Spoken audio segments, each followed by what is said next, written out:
आज हम बात करेंगे बेसिक मैथ के class 11th physics basic math के लेक्चर नंबर 11 की। इस लेक्चर नंबर 11 में मेरा मूलतः ये फोकस रहेगा, सॉरी 11 में मुझे सिर्फ ये बताना रहेगा कि अगर हमारे पास दो तरंगों के समीकरण दिए गए हों तो उन तरंगों के समीकरण की सहायता से उनका फेजर डायग्राम यानी फेजर आरेख कैसे बनाएंगे। फेजर आरेख की सहायता से हम कैसे उन दो तरंगों के बीच के कलाओं का अंतर, दैट मीन्स हम कह सकते हैं कि उनके कलांतर कैसे ज्ञात करेंगे हम फेजर डायग्राम की सहायता से। देखो, ग्राफ और फेजर डायग्राम इन दोनों में डिफरेंट होता है। तो मैं ग्राफ की बातें नहीं कर रहा हूं, मैं फेजर डायग्राम की बात कर रहा हूं कि हम फेजर डायग्राम कैसे दो समीकरणों का बनाएंगे, दो तरंगों के समीकरणों का फेजर डायग्राम कैसे बनाएंगे, उससे कैसे पता चलेगा कि इन फेजर डायग्राम के थ्रू हम कलांतर कैसे पता चलेगा, कैसे निकाल पाएंगे, ये भी देखेंगे इसमें। अगर फेजर आरेख तुम्हारा तैयार हो गया तो याद रखना, जो तुम्हारे वेब्स हैं, तरंग वाले चैप्टर्स हैं, उन पे आधारित जितने भी क्वेश्चंस होंगे आसानी से कैलकुलेट कर जाओगे। एसी डीसी वाले जो चैप्टर्स हैं कैलकुलेट कर जाओगे। प्रत्यावर्ती धारा का जो चैप्टर है उसमें भी आता है, आसानी से कैलकुलेट करोगे। ये बड़ा बेहतरीन चैप्टर्स है, बड़ी बेहतरीन टॉपिक है। सॉरी, इस वजह से आपको लेक्चर नंबर 11 को बड़ी गौर से समझना पड़ेगा। देखो, अगर आप नहीं समझोगे तो आपके लिए प्रॉब्लम होगा। देखो, मैथ का बेसिक चीज़ें पढ़ना ना बहुत ज़रूरी है। ये मत समझना कि ये मैथ में ही सिर्फ यूज होगा। मैं 11th फिजिक्स की टॉपिक पढ़ा रहा हूँ, तो ये क्लास 11th के लिए बेसिक मैथ पढ़ा रहा हूँ कि अगर आपको नीट और IIT जैसे एग्ज़ाम को क्वालिफाई करने हैं तो आपको फेजर डायग्राम आनी चाहिए, आपको बेसिक मैथ आना चाहिए। अगर बेसिक मैथ नहीं तैयार रहेगा तो आप किसी भी न्यूमेरिकल क्वेश्चन को कैलकुलेट नहीं कर पाओगे। वही एक नहीं, न्यूमेरिकल क्वेश्चन के साथ साथ आप किसी भी फार्मूले के डेरिवेशन को कंप्लीट नहीं कर पाओगे। इस वजह से मेरी आपसे रिक्वेस्ट है कि आप बेसिक मैथ को ध्यान से पढ़ लेंगे। मैं एक एक करके बेसिक मैथ की रोज़ाना एक एक वीडियो अपलोड करूंगा, आसानी से आप पढ़ के सारी चीज़ें समझ सकेंगे। और आपसे मेरी एक विनती है कि मैं आपके लिए अगर इतना मेहनत कर रहा हूँ तो बस आपसे मेरी एक ख्वाहिश है ये कि आप मेरे चैनल को सब्सक्राइब कर लें, वीडियो को लाइक कर देंगे, जितना ज़्यादा से ज़्यादा हो आप शेयर करें। और आप ये मूलतः कोशिश करें कि माहिरा क्लासेस से अगर आप सफल हो रहे हो तो इस चीज़ का प्रसार आपके दिमाग में है, आपके मन में है, आपके हाथ में है कि जितना ज़्यादा प्रचार करोगे मेरे अंदर भी उतना ज़्यादा एनर्जी आएगी और उतनी बेहतरीन तरीक़ा से वीडियो अपलोड करेंगे। हम अपनी क्लास स्टार्ट करें बिना टाइम वेस्ट किए। ज़रा देखोगे, पहले मैं ये साइन थीटा और कॉस थीटा के बीच फेजर डायग्राम बना रहा हूं, जरा गौर करोगे। ये sine theta and cos theta का फेजर डायग्राम कैसा होगा, ये जरा गौर करोगे इसका, क्योंकि स्टार्टिंग यही है। तो जरा देखोगे, जैसे हम एक्स अक्ष और वाई अक्ष पढ़ते हैं, एक्स अक्ष और वाई अक्ष, तो क्या तरीका अपनाते हैं, ऐसे, और एक ये ऐसे।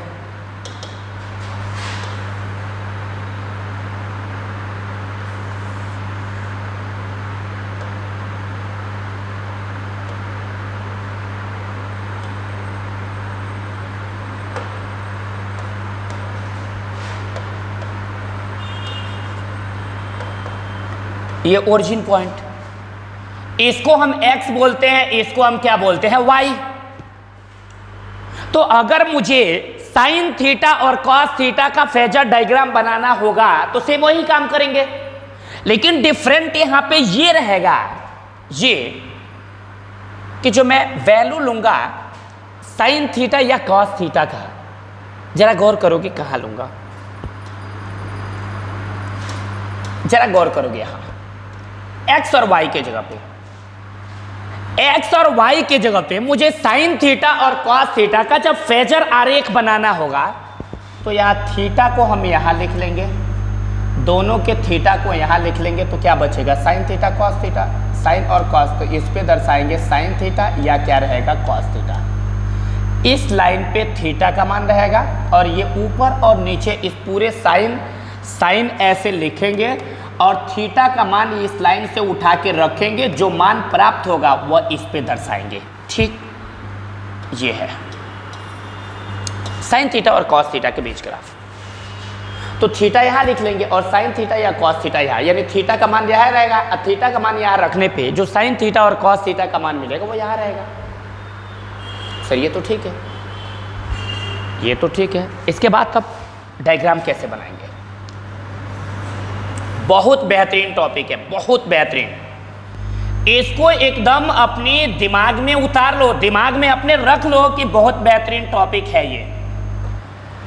हम जानते हैं ये, इस बात को अच्छी तरह से मुझे पता है। एक दो वैल्यू लिख लेते हैं कि साइन का मैक्सिमम वैल्यू यहाँ 1 होता है और मिनिमम वैल्यू -1, यहाँ पे रख लेते हैं और यहाँ मान भरना शुरू करते हैं। जैसे हम पढ़े हैं कि साइन 0 डिग्री की वैल्यू क्या होती है? 0, और कास 0 की वैल्यू होती है 1। फील करना, साइन 90 डिग्री की वैल्यू 1 होती है और कास 90 डिग्री की वैल्यू क्या होती है? 0। कितना होती है? 0। क्या ये लिखने से क्या पता चला? ये लिखने से ये पता चला जिस समय साइन वाले फंक्शन में थीटा का मान 0 था, साइन वाले फंक्शन में थीटा का मान 0 लिए थे, तो उस समय इस पूरे साइन का मान क्या मिला था? 0। और जब साइन 90 लिए तो उसका मान क्या मिला? 1। यानी जब 0 से 90 डिग्री बढ़ के आए तब ये 1 मिला, लेकिन कास 0 पर ही 1 मिल गया। यानी कास तो 0 पर ही 1 मिल गया, लेकिन साइन 90 डिग्री चलने के बाद 1 मिला है। क्या मेरी बात समझ में आया? मैंने ये देखा कि साइन का तो 0 डिग्री पे ही 0 मिल गया। बात समझ रहे हो? साइन का 0 डिग्री पे ही वैल्यू 0 मिल गया। ये साइन का 0 डिग्री पे 0 मिला और साइन 90 डिग्री पे 1 मिला, लेकिन कास 0 पे में 1 मिल गया। कास 0 डिग्री पर ही 1 मिल गया, यानी कास 0 पे 1 प्राप्त कर ले रहा है। लेकिन याद रखना, कास 0 अंश पे, इस 0 अंश पे ही 1 वैल्यू प्राप्त कर ले रहा है, लेकिन इस 1 को प्राप्त करने के लिए साइन को 90 डिग्री चलना पड़ रहा है, तब 1 आ रहा है। इसका मतलब ये हुआ कि साइन से कास 90 डिग्री आगे है। साइन 90 डिग्री बढ़ता बढ़ता जा रहा है, तब कास के बराबर कर रहा है, हालांकि कास 0 पे ही 1 है। देखो, हम ग्राफ बनाते हैं तो जब साइन 0 का मान 0 है तो साइन का ग्राफ 0 से स्टार्ट करके ऐसे लेके जाते हैं हम, ये थीटा है। लेकिन साइन 0 डिग्री पे इसका मान 0 है तो 0 से स्टार्ट कर रहे हैं, लेकिन कास 0 डिग्री पे, इस कास के लिए 0, कास 0 पे इसका मान क्या है? 1। इसका मतलब कास 0 अंश पे इसकी स्टार्टिंग 1 से हो रही है, यहां से हो रही है, ऐसे। अब आप अंदाजा लगाओ कि यहां पे मैं देख रहा हूं, इस पॉइंट को जरा गौर से देखो, इस पॉइंट को जरा गौर से देखो, इस पॉइंट को, इस पॉइंट पे देख लो, कास 0 का मान 1 है, लेकिन जब यहां पे हम आ रहे हैं, सॉरी,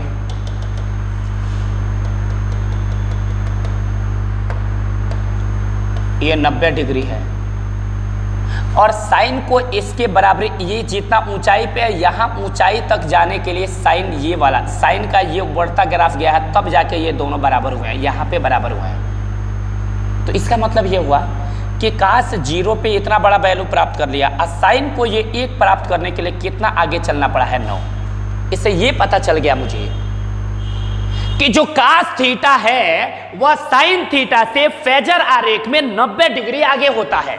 ये दिमाग में होनी चाहिए, क्योंकि जो मान कास 0 अंश पे प्राप्त कर ले रहा है, जो मान कास अपने 0 डिग्री पे प्राप्त कर रहा है, उस मान को प्राप्त करने के लिए साइन को 90 डिग्री चलना पड़ रहा है। इसका मतलब कि कास साइन से 90 डिग्री आगे है, तो जब भी हम फेजर डायग्राम बनाएंगे उस डायग्राम में कास को साइन से 90 डिग्री आगे रखेंगे। कहोगे कैसे? कैसे? कैसे का मतलब ये है कि अगर अब से हम कोई डायग्राम अगर ऐसे बनाएंगे, कोई डायग्राम ऐसे बनाएंगे, तो अगर यहाँ इस अक्ष पे अगर इस अक्ष पे रहेगा साइन थीटा, यहां पे अगर मैं साइन थीटा लूंगा तो यहां पे क्या आएगा कॉस थीटा, तबे तो ये कॉस इस साइन से 90 डिग्री आगे होगा। ये देखो 90 डिग्री आगे, 90 डिग्री आगे चला गया। क्या बात समझ में आया? यानी कॉस ऐसे था, बढ़ते बढ़ते बढ़ते जब यहाँ पे गया तो इससे 90 डिग्री क्या हो गया आगे। इसका मतलब ये हुआ कि जब भी मैं फेजर आरेख बनाऊंगा, जब भी मैं फेजर डायग्राम बनाऊंगा, अगर साइन थीटा यहाँ पे रहेगा तो इससे 90 अंश के कोण पे कॉस थीटा होगा। अब देखो, क्या सर सिर्फ साइन थीटा ही आ सकता है? नहीं, यहाँ साइन थीटा के साथ ओमेगा टी आ सकता है। हो सकता है साइन थीटा के जगह पे 5 पाई टी आ सकता है। हो सकता है इस थीटा के जगह पे sine omega T, sorry sine 10 पाई ओमेगा टी, ये सब आ सकता है। इस थीटा के जगह पे कुछ भी आए, मैटर ये नहीं है, यहां जो भी आएगा हम यही चीजें यहां पे लिख लेंगे। क्या फील आया कि नहीं आया? क्या बात समझ में आया? तो बस इस ग्राफ से मुझे क्या सीख मिली है? मुझे इस ग्राफ से सिर्फ ये सीख मिली है कि sign theta cos theta sine theta से फेजर आरेख बनाते समय 90 डिग्री आगे रखना है, बस। दूसरा कुछ भी नहीं मुझे बताना है। फेजर आरेख में मुझे सिर्फ क्या करना है, कॉस थीटा को साइन थीटा से 90 डिग्री आगे रखना है, बस यही काम है। जरा क्वेश्चन करते हैं। ये वाला कह रहा है यदि, सॉरी यहां y1 बराबर 2 साइन 5 ओमेगा टी और y2 बराबर, ये किसी तरंग का, किसी वेव का इक्वेशन यानी समीकरण दिया है।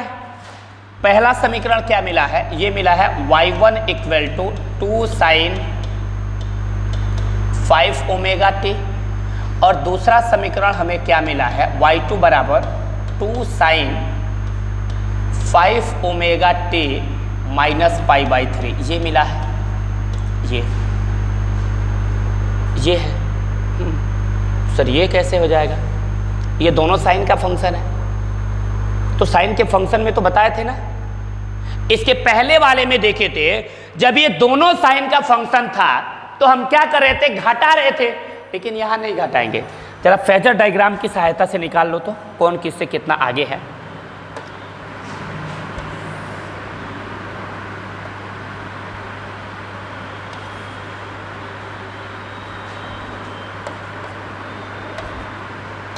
ये आप देखो, ये साइन 5 ओमेगा टी है। मैंने क्या बोला था? मैंने ये बोला था कि यहाँ देखो साइन थीटा लिखे हैं, तो हो सकता है साइन के साथ थीटा के जगह पे ओमेगा टी आ सकता है, 5 पाई टी आ सकता है, 10 पाई ओमेगा टी, कुछ भी आ सकता है। जो आएगा वही यहाँ लिखेंगे। तो वही काम करो।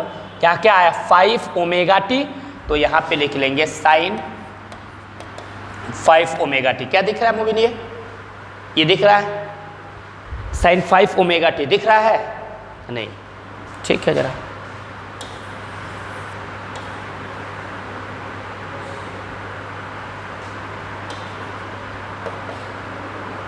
ये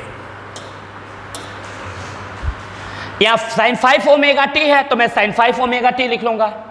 और कह रहा है ये क्वेश्चन में क्या कह रहा है देख लो। क्वेश्चन में ये कह रहा है भाई 2 साइन 5 ओमेगा टी है, तो साइन 5 ओमेगा टी तो आपका ये हो गया। भाई 2 कहाँ पे है? तो याद रखना है, इस पे हम जो ये लाइन ड्रा करेंगे, ये वाला, ये इसका जो परिमाण होगा, इसका परिमाण, ये जो एरो है इसका परिमाण क्या है? 2।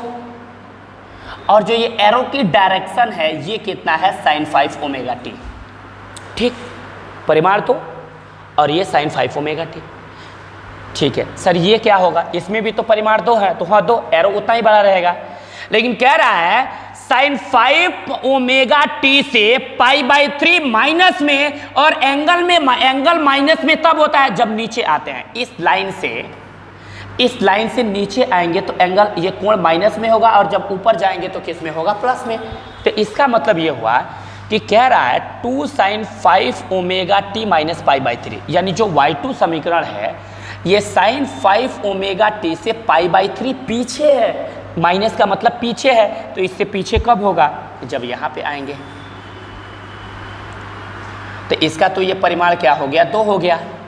अब π/3 पीछे कह रहा है तो ये वाला एंगल कितना हो गया, π/3 पीछे हो गया। और ये क्या चीज़ है, इसकी डायरेक्शन किससे पीछे है, तो sin 5 ओमेगा टी से पीछे है ना, तो यहाँ लिख देना sin 5 ओमेगा टी। इसका मतलब ये हुआ कि जो y2 जो डायग्राम है, y2 का जो ये फेजर आरेख है, ये sin 5 ओमेगा टी से π/2 कहाँ पे है, पीछे है। तो अगर मैं पूछूंगा कि इन दोनों तरंगों के बीच कलाओं का अंतर कितने का है, तो आप कलाओं के अंतर को किससे लिख लोगे, फाई से। तो अंतर कितने का है, ये वाला तरंग इस तरंग से कितना पीछे है, तो π/3। तो इसका मतलब इनके कलाओं का अंतर कितना है, π/3। बस आंसर हो गया, कुछ नहीं करना है, कुछ नहीं दिमाग लगाना है। इन दोनों में जितने का डिफरेंट होगा दैट इज द रिजल्ट, वही एक रिजल्ट है। ओके, जरा बताओ आया कि नहीं आया, आया कि नहीं आया।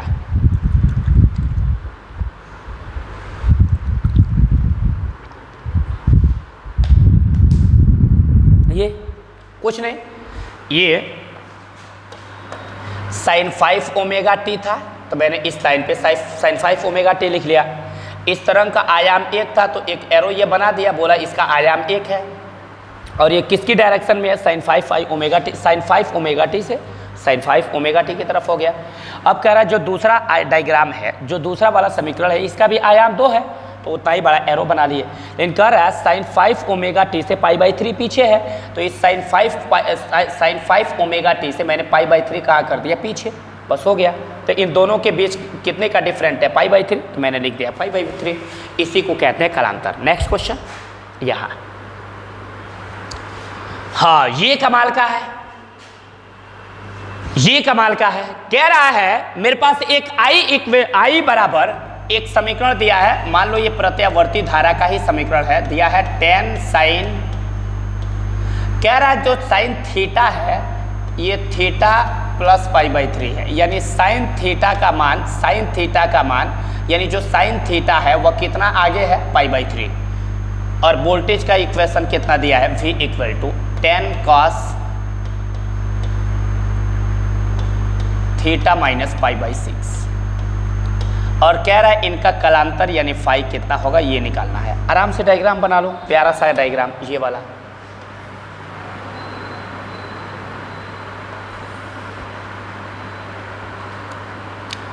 मैंने तुम्हें बताया था जब साइन और कास आ जाए, साइन और कास आ जाए, तो मैंने क्या अभी बोला है कि इस लाइन पे आपको किसको लेना है, साइन थीटा को, और इस लाइन पे आपको किसको ले लेना है, कॉस थीटा को, क्योंकि कॉस थीटा साइन थीटा से π/2 यानी 90 डिग्री क्या है, आगे है, 90 डिग्री आगे है, π/2 आगे है। ठीक है, अब चलो इसको जरा इस पे प्लॉट करो।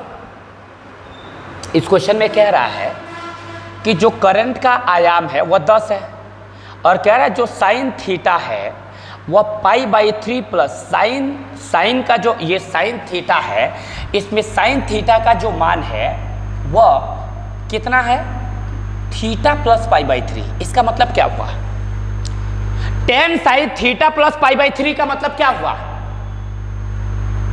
क्या हुआ, कितना होगा भाई। इसका मतलब जो धारा है वह साइन थीटा से π/3 क्या है, आगे है। इसका मतलब जो ये करंट है वह साइन थीटा से π/3 क्या है, प्लस का मतलब आगे है, और माइनस का मतलब पीछे होता। तो ये प्लस π/3 है, तो साइन कह रहा है थीटा प्लस π/3। इसका मतलब कि जो धारा है वह साइन थीटा से π/3 आगे है। तो कुछ नहीं करो, ये बना लो ये वाला, और बोलना कि इसका आयाम कितना है, 10 है, और इस साइन थीटा से π/3 आगे है, तो ये π/3 ऐसे क्या कर देंगे, आगे हो गया ये। ठीक है, लेकिन कह रहा है यह कॉस, लेकिन वोल्टेज कॉस थीटा से π/6 पीछे है, वोल्टेज कॉस थीटा से π/6 पीछे है। तो कॉस थीटा ये है, अगर आगे जाना होगा तो हमको इधर आएंगे तो प्लस में होता है, अब पीछे जाएंगे तो ये माइनस में होता है। यानी इधर जाएंगे तो प्लस होता है, इधर आते हैं तो माइनस होता है, तो ये माइनस है ना। तो कह रहा है cos थीटा से π/6 पीछे है, π/6 पीछे। इसका मतलब क्या हुआ, π/6 कहाँ पे होगा? अब कहोगे सर π/6 कहाँ होगा, यहाँ होगा कि यहाँ होगा कि यहाँ होगा, कहाँ पे होगा, कहाँ पे होगा? तो आसान तरीका देखो, पहले आप ये तो पता करो ये कहाँ पे है। ये मानने के लिए तो मैं बोला हूं π/3 है, लेकिन है कहाँ पे ये तो पता करना है। तो इसका पता लगाने के लिए ये कहाँ पे है, आसान तरीका आपका ये है कि यहाँ पूरा कितने डिग्री का कोण बनता है, 90 डिग्री, और 90 डिग्री को हम कहते हैं π/2। तो अगर इस पूरे में से ये वाला घटा देंगे तो पता चल जाएगा इससे ये कितना दूरी पे है। जैसे मैं बोल रहा हूं कि अगर पूरे में से हम ये वाला घटा देंगे तो पता चल जाएगा कि इससे ये लाइन कितना डिग्री नीचे है। तो घटा के देखो, π/2 में से आप ये π/3 घटा दो तो 3 का गुणा पाई में होगा 3 पाई, 2 का गुणा पाई में होगा 2 पाई, और डिवाइडेड बाई 2 3 6। 3 पाई में से 2 पाई घटा देंगे 1 पाई 6। हाँ, इससे तो ये π/6 डिग्री पीछे है, और इस क्वेश्चन में भी कह रहा है कि π/6 पीछे होना चाहिए। तो इसका मतलब ये हुआ कि अगर वोल्टेज को मैं π/6 डिग्री पीछे कहूँगा तो एकरा ऊपर आएगा। बोलो भाई, क्योंकि मैं पता किया हूं कि इस लाइन से ये कितना पीछे है। तो हम देखें पूरा कोण न π/2 डिग्री होता है, π/2 में से अगर ये वाला एंगल घटा देंगे तो बस यही बचेगा ना। तो ये वाला एंगल देख रहे हैं, इससे ये कितना डिग्री पीछे हो रहा है, π/6। इसका मतलब ये हुआ कि इस cos थीटा से ये वाला जो आरेख है आपका, ये वाला जो आरेख है π/6 पीछे है। तो यो कह रहा है वोल्टेज cos थीटा से π/6 पीछे रहेगा। इसका मतलब क्या हुआ कि अगर मैं इस वोल्टेज को इस cos थीटा से π/6 डिग्री पीछे करूंगा तो ये इसके ऊपर आएगा ऐसे। ये I था और ये क्या है V। कैसा? अब देखो क्या हुआ, ये पहला वाला I का था, I का ये वाला आरेख था, और दूसरा वाला ये किसका हो गया, V का। तो हम देख रहे हैं I और V दोनों एक दूसरे के ऊपर हैं। तो क्या इनके बीच में कोई कला है? अरे ये दोनों एक दूसरे से ऐसे अलग अलग होते तो बीच में एंगल बनता है। अब एक लाइन ये है और दूसरा जस्ट इसके ऊपर है, तो इनके बीच में कलांतर कितना हो जाएगा, 0। आंसर हो गया, बस खत्म। इतना ही, बस इनके बीच का V और I, क्या क्वेश्चन में कह रहा है इनके बीच का कलांतर कितना होगा, तो कलांतर क्या बता दो कि 0। देखो फेजर आरेख से बनता जा रहा है यार, इसमें कोई असुविधा है ही नहीं है। सिर्फ अगर फेजर डायग्राम तुम्हारा रेडी है तो सब निकल जाएगा। जरा आगे क्वेश्चन एक और देखो, यहां पे है, यहां पे कह रहा है दो तरंग का समीकरण है, एक y बराबर 3 sin 4πt और दूसरा y2 बराबर 3 cos 4πt प्लस π/2। करो।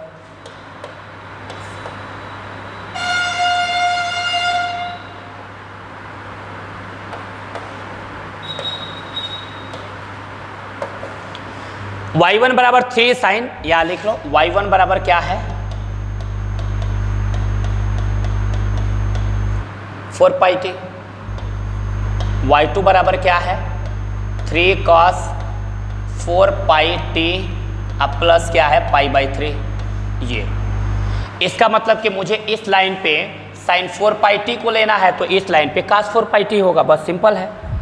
यहाँ पे क्या हो जाएगा, सॉरी sin 4πt लेना है तो ऑटोमेटिक यहाँ पे क्या होगा, जो यहाँ रहेगा वही यहाँ रहेगा, cos 4πt यहाँ हो जाएगा। अब दर्शा लो क्या कह रहा है, कह रहा है y1 क्या कह रहा है 3 sin πt है।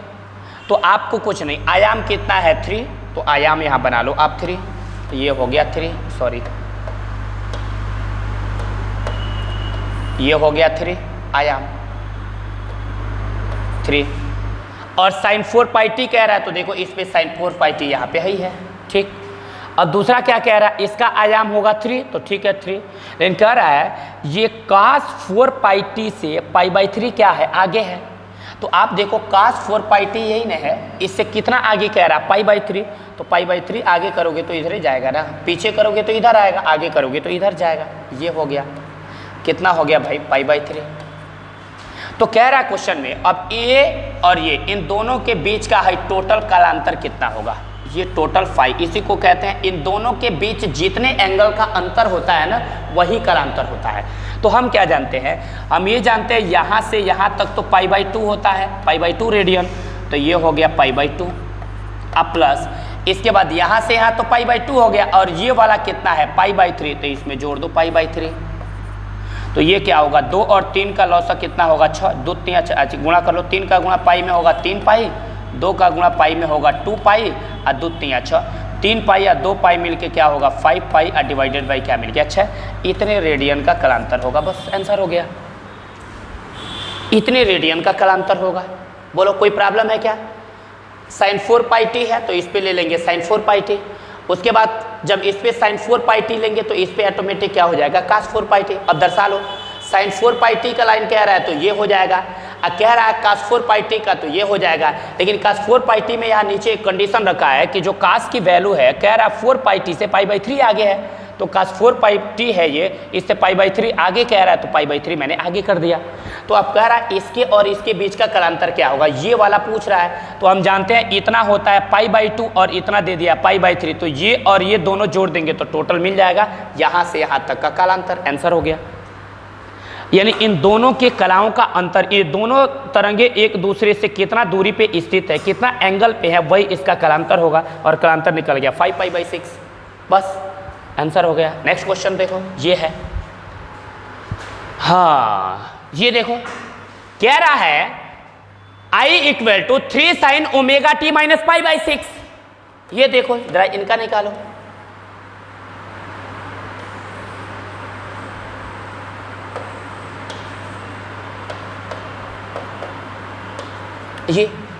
ये मूल बिंदु है, क्या दिया है I =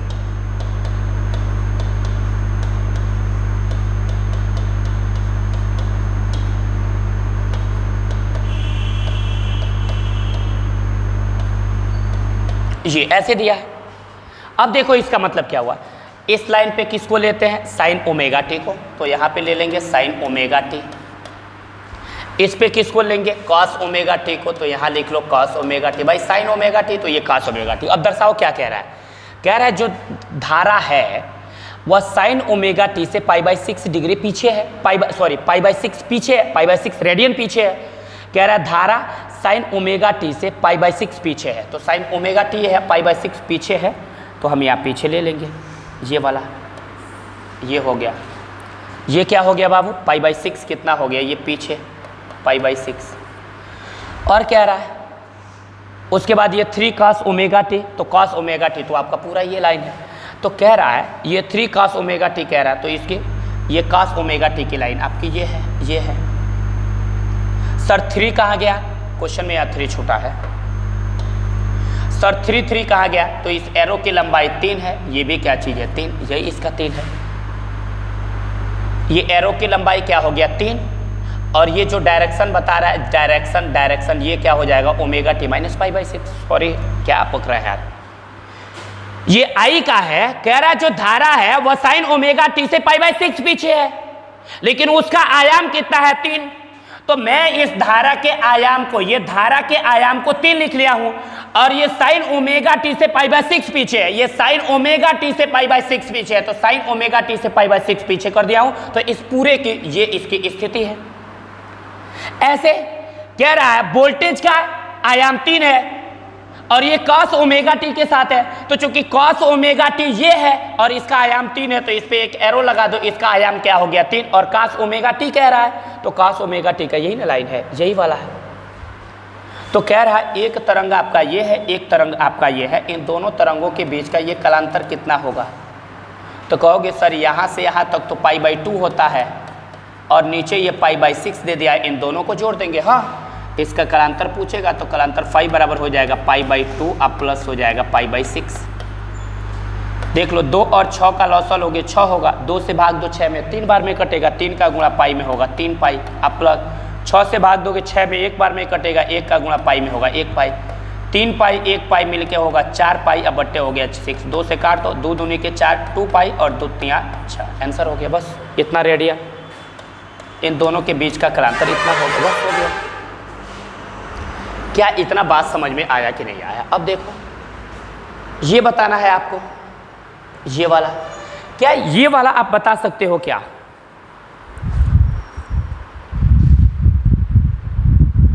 क्या ये वाला आप बता सकते हो क्या?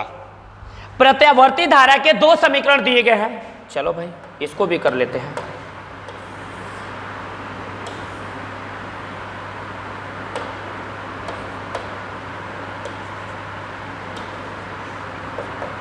ये मूल बिंदु है। एक दिया I1 बराबर 3 साइन ओमेगा टी, इसका मतलब ये वाला साइन, सॉरी, इसका मतलब कि ये साइन ओमेगा टी की लाइन है, तो ये किसका हो जाएगा? Cos omega t. ठीक है, साइन ओमेगा टी, तो ये लाइन दर्शा रहा है साइन ओमेगा टी है, लेकिन इसका आयाम क्या है? 3, तो आयाम नहीं दिख रहा है, तो सर इस पे आयाम दर्शा लिए, ये आयाम हो गया 3। कॉस ओमेगा टी कह रहा है, तो कॉस ओमेगा टी की ये लाइन है, सर इसका आयाम 4 नहीं दिख रहा है, तो इसका आयाम दर्शा लो 4। ये आयाम 4। ठीक, कह रहा है तब I1 प्लस I2 का मान ज्ञात कीजिए। ठीक है, I1 प्लस I2 कह रहा है, तो ये वाला जो होता है ये क्या है? आपका I1, और ये वाला क्या है? आपका I2। ये I1 I2 ये मत करना, 3 प्लस 4 मत कर देना, क्योंकि इसमें डायरेक्शन है, और जिसमें डायरेक्शन होता है वह वेक्टर के नियम का पालन करेगा, और वेक्टर के हिसाब से करना पड़ेगा। तो कैसे करोगे वेक्टर के हिसाब से? आप बताओ, जब ये 4 है तो क्या मैं यहाँ से इसकी लेंथ लूँगा तो ये वाला 4 नहीं होगा? हाँ, जब ये 4 है तो ये भी कितना हो जाएगा? 4। तो ये 3 है और ये क्या है? 4। तो इसका जो परिमाण होगा वो ये होगा ना, ये वाला, ये इसका परिमाण दर्शाएगा। तो सर कैसे लगाएंगे? अब तो ये समकोण त्रिभुज बन गया ना, तो समकोण त्रिभुज में पाइथागोरस प्रमेय पड़े हुए, इसकी वैल्यू निकालना है। तो क्या तरीका है आपका? कोण का स्क्वायर इक्वल टू हो जाएगा आपका लंब का स्क्वायर, अब प्लस क्या हो जाएगा? आधार का स्क्वायर, ये हो जाएगा ना। तो आप देख सकते हो ये कोण का स्क्वायर इक्वल टू, यहाँ लंब है, लंब का मान क्या दे दिया? 4, तो 4 का वर्ग। आधार है, आधार का मान क्या दे दिया? 3, तो 3 का वर्ग। 4 का वर्ग 16, 3 का वर्ग 9, 16 और 9 मिलके क्या होगा? 25। यानी आप देख सकते हैं कि कोण का स्क्वायर बराबर 25 हो गया। तो ये कोण बराबर क्या हो जाएगा? करणी में लिख लेंगे 25, और 25 का वर्गमूल कितना हो जाएगा? 5। तो इसकी वैल्यू क्या निकल गया? 5। बस हो गया आंसर।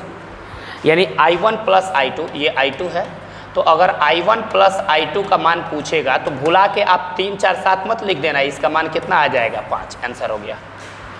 चूंकि ये करंट है तो इसके साथ एम्पियर लगा देंगे। बोलो फील आया? ये होता है फेजर डायग्राम। देखो फेजर डायग्राम हमें AC में बहुत यूज होता है, वेव्स में बहुत यूज होता है, क्योंकि उसमें कलाओं का अंतर निकालना होता है। तो कलांतर ज्ञात करने के लिए आपको यह आनी चाहिए। बात समझ में आ रहा है ना? तो इस वजह से ये फेजर डायग्राम आपको अपने दिमाग में रख लेना है। अब फेजर डायग्राम से रिलेटेड मैं 2 वीडियो बनाया हूँ, दोनों में क्वेश्चन कंप्लीट हो गया। हम अब इसके बाद अपनी क्लास ओवर कर रहे हैं, फिर इसके बाद AP GP की बात करेंगे नेक्स्ट वीडियो में। Thank you.